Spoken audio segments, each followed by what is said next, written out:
রথযাত্রার পরের দিনই বড়সড় দুর্ঘটনার সাক্ষী থাকলো গ্রামীণ হাওড়া শ্যামপুর এলাকা। সোমবার দুপুরে হাওড়া শ্যামপুর থানা এলাকার মশালে একটি বাড়িতে গ্যাস সিলিন্ডার ফেটে আগুন লাগে। জানা গিয়েছে এলাকার স্থানীয় বাসিন্দা বনমালী দলুয়ের বাড়িতে গ্যাস সিলিন্ডার লিক করে আগুন লাগে। এরপর স্থানীয় বাসিন্দারা ছুটে এসে আগুন নেভানোর কাজে হাত লাগায়। পরে খবর পেয়ে দমকলের একটি ইঞ্জিন ঘটনাস্থলে গিয়ে আগুন নেভাতে সক্ষম হয়। যদিও স্থানীয়দের দাবি দমকল আসার আগেই আগুন নেভানো হয়ে যায়।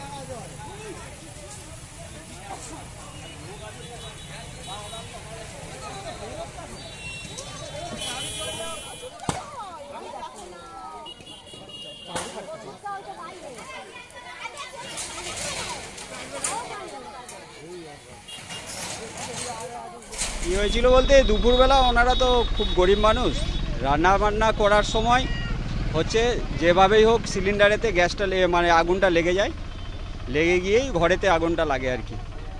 তো আমরা সব পাশাপাশি ছুটে আসি, এসে কোনো প্রকারে যখন আমরা আসি তখন দেখি দাউ দাউ করে জ্বলছে, ঘর পুরো শেষ। কোনো ক্রমে সিলিন্ডারটাকে নেভানো হয়েছে, হ্যাঁ এই পর্যন্তই। তো পুলিশ প্রশাসন তো এসেছে, কিন্তু তার আগেই আমরা মোটামুটি সেটাকে নিভিয়ে ফেলেছি। ফায়ার ব্রিগেড এখনও পর্যন্ত আসেনি, তবে খবর দেওয়া হয়েছে। তো এখন আগুন মোটামুটি নিভেই গেছে। আমার নাম রঞ্জিত কুমার সাউ, আর যার বাড়িটা হয়েছে তিনি হচ্ছেন বনমালী দোলই। হ্যাঁ, ওই অপরের বাড়িতে কাজ করে খায় আর কি।